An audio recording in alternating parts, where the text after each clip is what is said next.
Second century का प्रारंभ है। पिछले महीने हम सभी ने इसकी स्पेशल सेंचुरी को सेलिब्रेट किया है। आपकी भागीदारी ही इस कार्यक्रम की सबसे बड़ी ताकत है। 100वें एपिसोड के ब्रॉडकास्ट के समय एक प्रकार से पूरा देश एक सूत्र में बंध गया था। हमारे सफाई कर्मी भाई बहन हो या फिर अलग अलग सेक्टर्स के दिग्गज, मन की बात ने सबको एक साथ लाने का काम किया है। आप सभी ने जो आत्मीयता और स्नेह मन की बात के लिए दिखाया है, वो अभूतपूर्व है, भावुक कर देने वाला है। जब मन की बात का प्रसारण हुआ तो उस समय दुनिया के अलग अलग देशों में, अलग अलग टाइम जोन में, कहीं शाम हो रही थी तो कहीं देर रात थी। इसके बावजूद बड़ी संख्या में लोगों ने 100वें एपिसोड को सुनने के लिए समय निकाला। मैंने हजारों मील दूर न्यूजीलैंड का वो वीडियो भी देखा जिसमें 100 वर्ष की एक माताजी अपना आशीर्वाद दे रही हैं। मन की बात को लेकर देश विदेश के लोगों ने अपने विचार रखे हैं। बहुत सारे लोगों ने कंस्ट्रक्टिव एनालिसिस भी किया है। लोगों ने इस बात को अप्रिशिएट किया है कि मन की बात में देश और देशवासियों की उपलब्धियों की ही चर्चा होती है। मैं एक बार फिर आप सभी को इस आशीर्वाद के लिए पूरे आदर के साथ धन्यवाद देता हूं। मेरे प्यारे देशवासियों, बीते दिनों हमने मन की बात में काशी तमिल संगमम की बात की, सौराष्ट्र तमिल संगमम की बात की। कुछ समय पहले ही वाराणसी में काशी तेलुगु संगमम भी हुआ। एक भारत श्रेष्ठ भारत की भावना को ताकत देने वाला ऐसे ही एक और अनूठा प्रयास देश में हुआ है। ये प्रयास है युवा संगम का। मैंने सोचा इस बारे में विस्तार से क्यों ना उन्हीं लोगों से पूछा जाए जो इस अनूठे प्रयास का हिस्सा रहे हैं। इसलिए अभी मेरे साथ फोन पर 2 युवा जुड़े हुए हैं। एक है अरुणाचल प्रदेश के ग्यामर न्योकुम जी और दूसरी बेटी है बिहार की बिटिया विशाखा सिंह जी। आइए पहले हम ग्यामर न्योकुम जी से बात करते हैं। ग्यामर जी नमस्ते। नमस्ते मोदी जी। अच्छा ग्यामर जी, जरा सबसे पहले तो मैं आपके विषय में जानना चाहता हूँ। मोदी जी, सबसे पहले तो मैं आपका और भारत सरकार का बहुत ही ज्यादा आभार व्यक्त करता हूँ कि आपने बहुत कीमती टाइम निकाल के मुझसे बात करने का मुझे मौका दिया। मैं National Institute of Technology Arunachal Pradesh में फर्स्ट ईयर में मैकेनिकल इंजीनियरिंग में पढ़ रहा हूँ। और परिवार में क्या करते हैं पिताजी वगैरह? जी, मेरे पिताजी छोटे मोटे बिजनेस और उसके बाद कुछ फार्मिंग ये सब करते हैं। युवा संगम के लिए आपको पता कैसे चला? युवा संगम में गए कहाँ, कैसे गए, क्या हुआ? मोदी जी, मुझे युवा संगम का हमारे जो इंस्टीट्यूशन है, जो एनआईटी है, उन्होंने हमें बताया था कि आप इसमें भाग ले सकते हैं। तो मैंने फिर थोड़ा इंटरनेट में थोड़ा खोज किया। फिर मुझे पता चला कि ये एक बहुत ही अच्छा प्रोग्राम है जिसमें मुझे एक भारत श्रेष्ठ भारत ना जो विजन है उसमें भी बहुत ही योगदान दे सकते हैं और मुझे कुछ नया चीज जानने का मौका मिलेगा ना। तो तुरंत मैंने फिर उसमें वेबसाइट में जाके एनरोल किया। मेरा अनुभव बहुत ही मजेदार रहा, बहुत ही अच्छा था।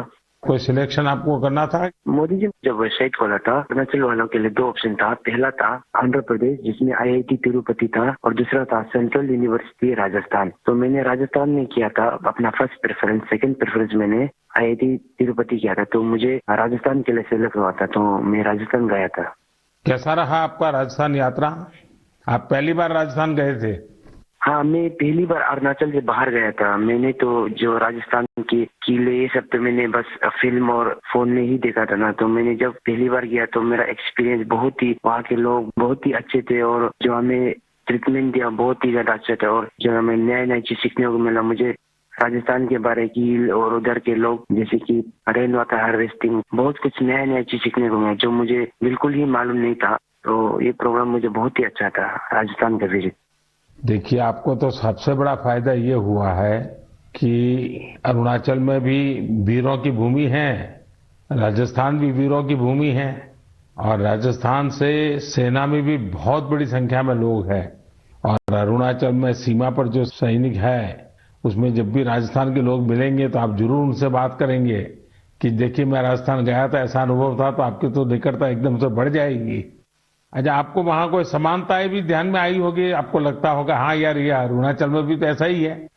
मोदी जी, मुझे जो एक समानता मुझे मिली ना, वो थी कि जो देश प्रेम है ना, और जो एक भारत श्रेष्ठ भारत का जो विजन और जो फीलिंग जो मुझे देखा, क्योंकि अरुणाचल में भी लोग अपने आप को बहुत ही गर्व महसूस करते हैं कि वो भारतीय है, और राजस्थान में भी लोग अपनी मातृभूमि के लिए बहुत जो गर्व महसूस होता है, वो चीज मुझे बहुत ही ज्यादा नजर आया। और स्पेशली जो युवा पीढ़ी है ना, क्योंकि मैंने उधर में बहुत सारे युवा के साथ इंटरेक्ट और बातचीत किया ना, तो वो चीज मुझे बहुत सिमिलरिटी नजर आया, जो कि वो चाहते हैं कि भारत के लिए जो कुछ करने का और जो अपने देश के लिए प्रेम है ना, वो चीज मुझे बहुत ही दोनों ही राज्य में बहुत सिमिलरिटी नजर आया। तो वहां जो मित्र मिले हैं मुझसे परिचय बढ़ाया कि आकर के भूल गए? मैंने बढ़ाया, परिचय किया। हाँ, तो आप सोशल मीडिया में एक्टिव हैं? जी मोदी जी, मैं एक्टिव हूँ। तो आपने ब्लॉग लिखना चाहिए अपना, ये युवा संगम का अनुभव कैसा रहा, आपने उसमें एनरोल कैसे किया, राजस्थान में अनुभव कैसा रहा, ताकि देश भर के युवाओं को पता चले कि एक भारत श्रेष्ठ भारत का महात्म्य क्या है, ये योजना क्या है, उसका फायदा युवा कैसे ले सकते हैं। पूरा अपने एक्सपीरियंस का ब्लॉग लिखना चाहिए, तो बहुत लोगों को पढ़ने के लिए काम आएगा। जी मैं जरूर करूंगा। ग्यामर जी, बहुत अच्छा लगा आपसे बात करके, और आप सब युवा देश के लिए, देश के उज्जवल भविष्य के लिए, क्योंकि ये 25 साल अत्यंत महत्वपूर्ण है आपके जीवन के भी और देश के जीवन के भी। तो मेरी बहुत बहुत शुभकामनाएं। धन्यवाद। धन्यवाद मोदी, आपको भी। नमस्कार भैया। साथियों, अरुणाचल के लोग इतनी आत्मीयता से भरे होते हैं कि उनसे बात करते हुए मुझे बहुत आनंद आता है। युवा संगम में ग्यामर जी का अनुभव तो बेहतरीन रहा। आइए अब बिहार की बेटी विशाखा सिंह जी से बात करते हैं। विशाखा जी, नमस्कार। सर्वप्रथम तो भारत के माननीय प्रधानमंत्री जी को मेरा प्रणाम, और मेरे साथ सभी डेलीगेट्स की तरफ से आपको बहुत बहुत प्रणाम। अच्छा विशाखा जी, पहले अपने बारे में बताइए, फिर मुझे युवा संगम के विषय में भी जानना है। मैं बिहार के सासाराम नाम के शहर की निवासी हूँ, और मुझे युवा संगम के बारे में मेरे कॉलेज के व्हाट्सएप ग्रुप के मैसेज के थ्रू पता चला था सबसे पहले तो। उसके बाद फिर मैंने पता करा इसके बारे में और डिटेल निकाली कि ये क्या है, तो मुझे पता चला कि ये प्रधानमंत्री जी की एक स्कीम, एक भारत श्रेष्ठ भारत के थ्रू युवा संगम है।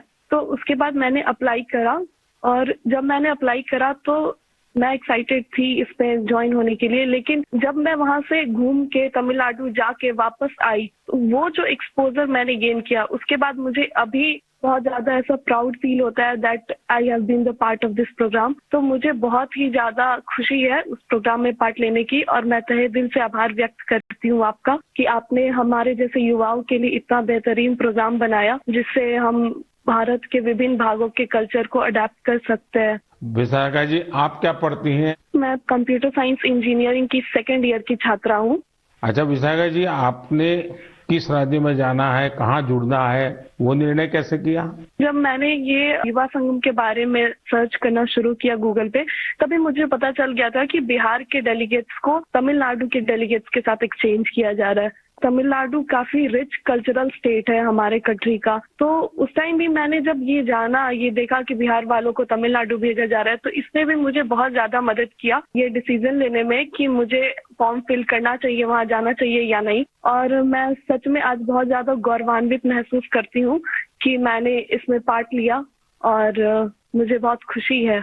आपका पहली बार जाना हुआ तमिलनाडु? जी, मैं पहली बार गई थी। अच्छा, कोई खास यादगार चीज अगर आप कहना चाहें तो क्या कहेंगे? देश के युवा सुन रहे हैं आपको।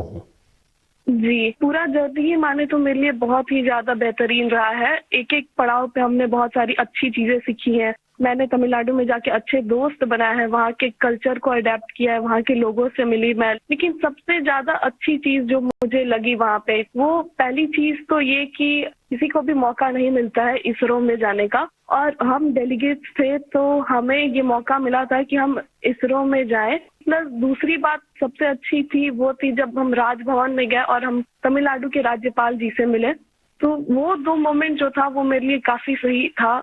मुझे ऐसा लगता है कि जिस एज में हम हैं एज अ यूथ, हमें वो मौका नहीं मिल पाता जो कि युवा संगम के थ्रू मिला है, तो ये काफी सही और सबसे यादगार मोमेंट था मेरे लिए। बिहार में तो खाने का तरीका अलग है, तमिलनाडु में खाने का तरीका अलग है। जी, तो वो सेट हो गया था पूरी तरह? वहाँ जब हम लोग गए थे तो साउथ इंडियन क्विजीन है वहाँ पे तमिलनाडु में, तो जैसे ही हम लोग गए थे तो वहाँ जाते के साथ हमें डोसा, इडली, सांभर, उत्तपम, वड़ा, उपमा ये सब सर्व किया गया था।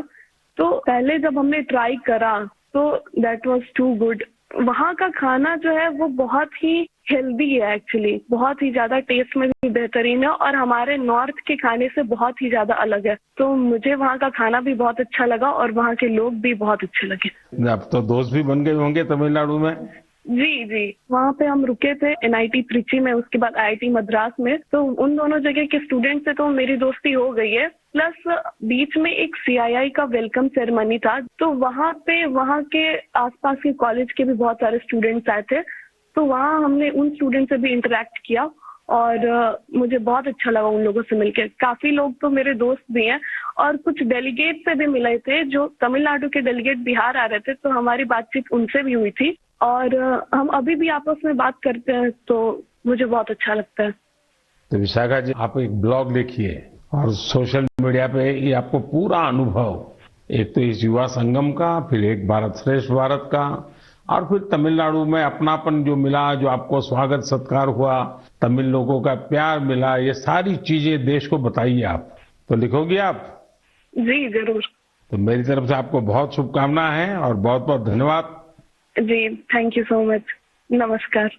ग्यामर और विशाखा, आपको मेरी बहुत बहुत शुभकामनाएं। युवा संगम में आपने जो सीखा है वो जीवन पर्यंत आपके साथ रहे, यही मेरी आप सबके प्रति शुभकामना है। साथियों, भारत की शक्ति इसकी विविधता में है। हमारे देश में देखने के लिए बहुत कुछ है। इसी को देखते हुए एजुकेशन मिनिस्ट्री ने युवा संगम नाम से एक बेहतरीन पहल की है। इस पहल का उद्देश्य पीपल टू पीपल कनेक्ट बढ़ाने के साथ ही देश के युवाओं को आपस में घुलने मिलने का मौका देना। विभिन्न राज्यों के उच्च शिक्षा संस्थानों को इससे जोड़ा गया है।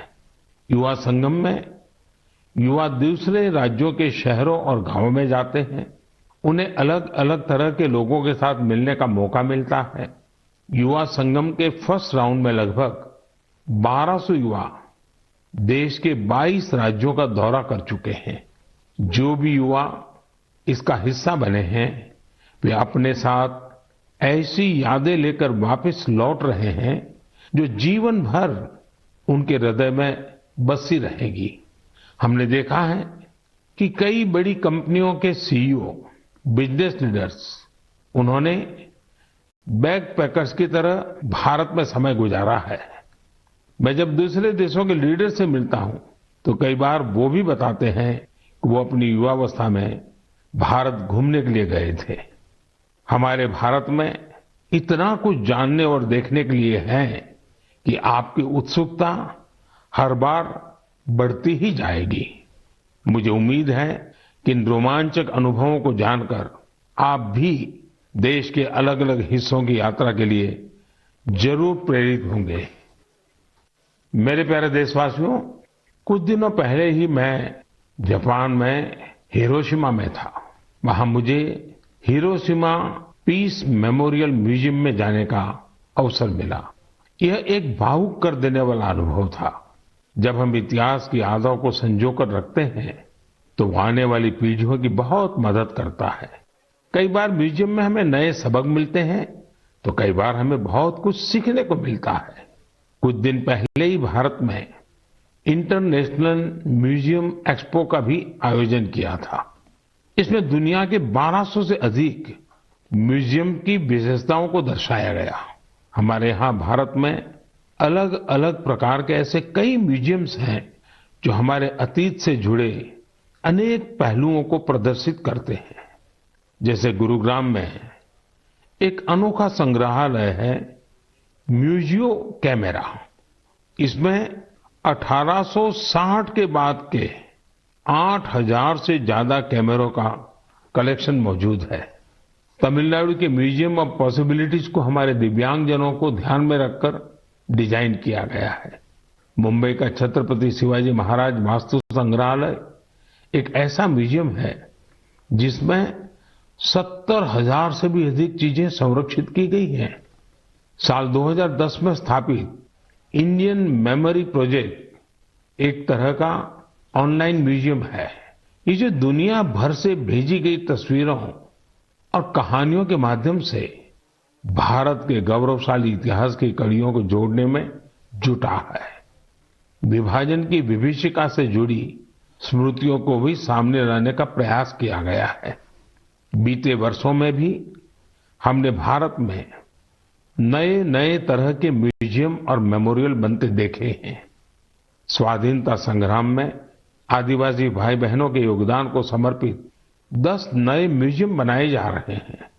कोलकाता के विक्टोरिया मेमोरियल में विप्लवी भारत गैलरी हो या फिर जलियांवाला बाग मेमोरियल का पुनरुद्धार, देश के सभी पूर्व प्रधानमंत्रियों को समर्पित पीएम म्यूजियम भी आज दिल्ली की शोभा बढ़ा रहा है। दिल्ली में ही नेशनल वॉर मेमोरियल और पुलिस मेमोरियल में हर रोज अनेकों लोग शहीदों को नमन करने आते हैं। ऐतिहासिक दांडी यात्रा को समर्पित दांडी मेमोरियल हो या फिर स्टैच्यू ऑफ यूनिटी म्यूजियम। खैर, मुझे यहीं रुक जाना पड़ेगा क्योंकि देश भर में म्यूजियम्स की लिस्ट काफी लंबी है और पहली बार देश में सभी म्यूजियम्स के बारे में जरूरी जानकारियों को कंपाइल भी किया गया है। म्यूजियम किस थीम पर आधारित है, वहां किस तरह की वस्तुएं रखी हैं, वहां की कॉन्टैक्ट डिटेल्स क्या है, ये सब कुछ एक ऑनलाइन डायरेक्टरी में समाहित है। मेरा आपसे आग्रह है कि आपको जब भी मौका मिले अपने देश के इन म्यूजियम्स को देखने जरूर जाएं। आप वहां की आकर्षक तस्वीरों को #म्यूजियम मेमोरीज पर शेयर करना भी ना भूलें। इससे अपनी वैभवशाली संस्कृति के साथ हम भारतीयों का जुड़ाव और मजबूत होगा। मेरे प्यारे देशवासियों, हम सब ने एक कहावत कई बार सुनी होगी, बार बार सुनी होगी, बिन पानी सब सून, बिना पानी जीवन पर संकट तो रहता ही है, व्यक्ति और देश का विकास भी ठप पड़ जाता है। भविष्य की इसी चुनौती को देखते हुए आज देश के हर जिले में 75 अमृत सरोवरों का निर्माण किया जा रहा है। हमारे अमृत सरोवर इसलिए विशेष हैं क्योंकि ये आजादी के अमृत काल में बन रहे हैं और इसमें लोगों का अमृत प्रयास लगा है। आपको जानकर अच्छा लगेगा कि अब तक 50,000 से ज्यादा अमृत सरोवरों का निर्माण भी हो चुका है। ये जल संरक्षण की दिशा में बहुत बड़ा कदम है। साथियों, हम हर गर्मी में इसी तरह पानी से जुड़ी चुनौतियों के बारे में बात करते रहते हैं। इस बार भी हम इस विषय को लेंगे, लेकिन इस बार चर्चा करेंगे जल संरक्षण से जुड़े स्टार्टअप्स की। एक स्टार्टअप है फ्लॉक्स जेन। ये स्टार्टअप आईओटी एनेबल्ड तकनीक के जरिए वाटर मैनेजमेंट के विकल्प देता है। ये टेक्नोलॉजी पानी के इस्तेमाल के पैटर्न्स बताएगा और पानी के प्रभावी इस्तेमाल में मदद करेगा। एक और स्टार्टअप है लिव एंड सेंस। ये आर्टिफिशियल इंटेलिजेंस और मशीन लर्निंग पर आधारित प्लेटफॉर्म है। इसकी मदद से वाटर डिस्ट्रीब्यूशन की प्रभावी निगरानी की जा सकेगी। इससे ये भी पता चल सकेगा कि कहां कितना पानी बर्बाद हो रहा है। एक और स्टार्टअप है कुंभी कागज। ये कुंभी कागज ऐसा विषय है, मुझे पक्का विश्वास है आपको भी बहुत पसंद आएगा। कुंभी कागज स्टार्टअप उसने एक विशेष काम शुरू किया है। वे जलकुंभी से कागज बनाने का काम कर रहे हैं। यानी जो जलकुंभी कभी जल स्रोतों के लिए एक समस्या समझी जाती थी, उसी से अब कागज बनने लगा है। साथियों, कई युवा अगर इनोवेशन और टेक्नोलॉजी के जरिए काम कर रहे हैं, तो कई युवा ऐसे भी हैं जो समाज को जागरूक करने के मिशन में भी लगे हुए हैं। जैसे कि छत्तीसगढ़ में बालोद जिले के युवा हैं। यहां के युवाओं ने पानी बचाने के लिए एक अभियान शुरू किया है। ये घर घर जाकर लोगों को जल संरक्षण के लिए जागरूक करते हैं। कहीं शादी ब्याह जैसा कोई आयोजन होता है तो युवाओं का ये ग्रुप वहां जाकर पानी का दुरुपयोग कैसे रोका जा सकता है, इसकी जानकारी देता है। पानी के सदुपयोग से जुड़ा एक प्रेरक प्रयास झारखंड के खूंटी जिले में भी हो रहा है। खूंटी में लोगों ने पानी के संकट से निपटने के लिए बोरी बांध का रास्ता निकाला है। बोरी बांध से पानी इकट्ठा होने के कारण यहां साग सब्जियां भी पैदा होने लगी हैं। इससे लोगों की आमदनी भी बढ़ रही है और इलाके की जरूरतें भी पूरी हो रही हैं। जन भागीदारी का कोई भी प्रयास कैसे कई बदलावों को साथ लेकर आता है, खूंटी इसका एक आकर्षक उदाहरण बन गया है। मैं यहां के लोगों को इस प्रयास के लिए बहुत बहुत बधाई देता हूं। मेरे प्यारे देशवासियों, 1965 के युद्ध के समय हमारे पूर्व प्रधानमंत्री लाल बहादुर शास्त्री जी ने जय जवान जय किसान का नारा दिया था। बाद में अटल जी ने इसमें जय विज्ञान भी जोड़ दिया था। कुछ वर्ष पहले देश के वैज्ञानिकों से बात करते हुए मैंने जय अनुसंधान की बात की थी। मन की बात में आज बात एक ऐसे व्यक्ति की, एक ऐसी संस्था की जो जय जवान जय किसान जय विज्ञान और जय अनुसंधान इन चारों का ही प्रतिबिंब है। ये सज्जन है महाराष्ट्र के श्रीमान शिवाजी शामराव डोले जी। शिवाजी डोले नासिक जिले के एक छोटे से गांव के रहने वाले हैं। वो गरीब आदिवासी किसान परिवार से आते हैं और एक पूर्व सैनिक भी हैं। फौज में रहते हुए उन्होंने अपना जीवन देश के लिए लगाया।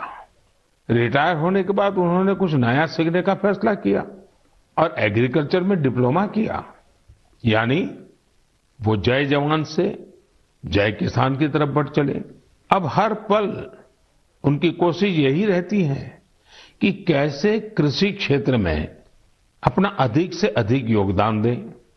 अपने इस अभियान में शिवाजी डोले जी ने 20 लोगों की एक छोटी सी टीम बनाई और कुछ पूर्व सैनिकों को भी इसमें जोड़ा। इसके बाद उनकी इस टीम ने Venkateshwar cooperative power and agro processing limited नाम की एक सहकारी संस्था का प्रबंधन अपने हाथ में ले लिया। ये सहकारी संस्था निष्क्रिय पड़ी थी, जिसे रिवाइव करने का बीड़ा उन्होंने उठाया। देखते ही देखते आज वेंकटेश्वर कोऑपरेटिव का विस्तार कई जिलों में हो गया है। आज ये टीम महाराष्ट्र और कर्नाटका में काम कर रही है। इससे करीब 18,000 लोग जुड़े हैं, जिनमें काफी संख्या में हमारे एक्स सर्विसमैन भी हैं। नासिक के मालेगांव में इस टीम के सदस्य 500 एकड़ से ज्यादा जमीन में एग्रो फार्मिंग कर रहे हैं। ये टीम जल संरक्षण के लिए भी कई तालाब भी बनवाने में जुटी है। खास बात यह है कि इन्होंने ऑर्गेनिक फार्मिंग और डेयरी भी शुरू की है। अब इनके उगाए अंगूरों को यूरोप में भी एक्सपोर्ट किया जा रहा है। इस टीम की जो दो बड़ी विशेषताएं हैं जिसने मेरा ध्यान आकर्षित किया है वो ये है जय विज्ञान और जय अनुसंधान। इसके सदस्य टेक्नोलॉजी और मॉडर्न एग्रो प्रैक्टिसेस का अधिक से अधिक उपयोग कर रहे हैं। दूसरी विशेषता यह है कि वे एक्सपोर्ट के लिए जरूरी कई तरह के सर्टिफिकेशन पर भी फोकस कर रहे हैं। सहकार से समृद्धि की भावना के साथ काम कर रही इस टीम की मैं सराहना करता हूं। इस प्रयास से न सिर्फ बड़ी संख्या में लोगों का सशक्तिकरण हुआ है बल्कि आजीविका के अनेक साधन भी बने हैं। मुझे उम्मीद है कि यह प्रयास मन की बात के हर श्रोता को प्रेरित करेगा। मेरे प्यारे देशवासियों, आज 28 मई को महान स्वतंत्रता सेनानी वीर सावरकर जी की जयंती है। उनके त्याग, साहस और संकल्प शक्ति से जुड़ी गाथाएं आज भी हम सबको प्रेरित करती हैं। मैं वो दिन भूल नहीं सकता जब मैं अंडमान में उस कोठरी में गया था जहां वीर सावरकर ने काला पानी की सजा काटी थी। वीर सावरकर का व्यक्तित्व दृढ़ता और विशालता से समाहित था। उनके निर्भीक और स्वाभिमानी स्वभाव को गुलामी की मानसिकता बिल्कुल भी रास नहीं आती थी। स्वतंत्रता आंदोलन ही नहीं, सामाजिक समानता और सामाजिक न्याय के लिए भी वीर सावरकर ने जितना कुछ किया उसे आज भी याद किया जाता है। साथियों, कुछ दिन बाद 4 जून को संत कबीरदास जी की भी जयंती है। कबीरदास जी ने जो मार्ग हमें दिखाया है वो आज भी उतना ही प्रासंगिक है। कबीरदास जी कहते थे, कबीरा कुआं एक है पानी भरे अनेक, बर्तन में ही भेद है पानी सब में एक। यानी कुएं पर भले भिन्न भिन्न तरह के लोग पानी भरने आए लेकिन कुआं किसी में भेद नहीं करता। पानी तो सभी बर्तनों में एक ही होता है। संत कबीर ने समाज को बांटने वाली हर कुप्रथा का विरोध किया, समाज को जागरूक करने का प्रयास किया। आज जब देश विकसित होने के संकल्प के साथ आगे बढ़ रहा है तो हमें संत कबीर से प्रेरणा लेते हुए समाज को सशक्त करने के अपने प्रयास और बढ़ाने चाहिए। मेरे प्यारे देशवासियों, अब मैं आपसे देश की एक ऐसी महान हस्ती के बारे में चर्चा करने जा रहा हूं जिन्होंने राजनीति और फिल्म जगत में अपनी अद्भुत प्रतिभा के बल पर अमिट छाप छोड़ी। इस महान हस्ती का नाम है एनटी रामाराव, जिन्हें हम सभी एनटीआर के नाम से भी जानते हैं। आज एनटीआर की 100वीं जयंती है। अपनी बहुमुखी प्रतिभा के बल पर वो न सिर्फ तेलुगु सिनेमा के महानायक बने बल्कि उन्होंने करोड़ों लोगों का दिल भी जीता। क्या आपको मालूम है कि उन्होंने 300 से अधिक फिल्मों में काम किया था? उन्होंने कई ऐतिहासिक पात्रों को अपने अभिनय के दम पर फिर से जीवंत कर दिया था। भगवान कृष्ण, राम और ऐसी कई अन्य भूमिकाओं में एनटीआर की एक्टिंग को लोगों ने इतना पसंद किया कि लोग उन्हें आज भी याद करते हैं। एनटीआर ने सिनेमा जगत के साथ साथ राजनीति में भी अपनी अलग पहचान बनाई थी। यहां भी उन्हें लोगों का भरपूर प्यार और आशीर्वाद मिला। देश दुनिया में लाखों लोगों के दिलों पर राज करने वाले एनटी रामाराव जी को मैं अपनी विनम्र श्रद्धांजलि अर्पित करता हूं। मेरे प्यारे देशवासियों, मन की बात में इस बार इतना ही। अगली बार कुछ नए विषयों के साथ आपके बीच आऊंगा। तब तक कुछ इलाकों में गर्मी और ज्यादा बढ़ चुकी होगी, कहीं कहीं पर बारिश भी शुरू हो जाएगी। आपको मौसम की हर परिस्थिति में अपनी सेहत का ध्यान रखना है। 21 जून को हम वर्ल्ड योगा डे भी मनाएंगे।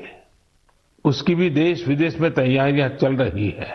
आप इन तैयारियों के बारे में भी अपने मन की बात मुझे लिखते रहिए। किसी और विषय पर कोई और जानकारी अगर आपको मिले तो वो भी मुझे बताइएगा। मेरा प्रयास ज्यादा से ज्यादा सुझावों को मन की बात में लेने का रहेगा। एक बार फिर आप सभी का बहुत बहुत धन्यवाद। अब मिलेंगे अगले महीने। और इस वक्त एक बड़ी खबर आपको बताते हैं। बड़ी खबर, पीएम मोदी ने वीर सावरकर को याद किया है, उन्हें श्रद्धांजलि अर्पित की है। महान स्वतंत्रता सेनानी वीर सावरकर की जयंती पर उन्हें याद करते हुए उन्होंने कहा कि किस तरीके से वीर सावरकर ने जेल की सजा काटी और वो जेल में रहे, वो मुझे आज भी याद है। मन की बात के दौरान प्रधानमंत्री नरेंद्र मोदी ने वीर सावरकर को श्रद्धांजलि अर्पित की है। महान स्वतंत्रता सेनानी वीर सावरकर को याद करते हुए प्रधानमंत्री नरेंद्र मोदी ने उस वक्त को और उस दिन को भी याद किया जब वो खुद पहुंचे थे उस जेल में जहां पर वीर सावरकर को रखा गया था। और आज पहले प्रधानमंत्री नरेंद्र मोदी ने नई संसद का उद्घाटन किया और उसके बाद नए संसद भवन का उद्घाटन करने के बाद मन की बात करने के लिए जब प्रधानमंत्री आए तो उन्होंने वीर सावरकर को एक बार फिर से याद किया, उन्हें श्रद्धांजलि अर्पित की। 101वां मन की बात का ये एपिसोड, जिसमें प्रधानमंत्री नरेंद्र मोदी ने न सिर्फ खुद को युवाओं से जोड़ा बल्कि देश के एक हिस्से से दूसरे हिस्सों को जोड़ने वाले कार्यक्रमों के जरिए लोगों से जुड़ते हुए बातचीत की। उन्होंने अरुणाचल के व्यक्ति से बात की तो बिहार की एक बेटी से भी बात की, लेकिन अंत में प्रधानमंत्री नरेंद्र मोदी ने अपने मन की बात में वीर सावरकर को याद किया क्योंकि आज उनकी जयंती है, उन्हें श्रद्धांजलि अर्पित की और उस दिन को भी याद किया जब वीर सावरकर को जहां रखा गया था, जिस जेल में, वहां पहुंचे थे पीएम, और उसका भी जिक्र प्रधानमंत्री नरेंद्र मोदी ने आज किया है। महान स्वतंत्रता सेनानी के रूप में प्रधानमंत्री नरेंद्र मोदी ने वीर सावरकर को याद किया और उनकी उस यात्रा के बारे में भी बात की जब स्वतंत्रता आंदोलन के दौरान वो देश के लिए लड़ रहे थे।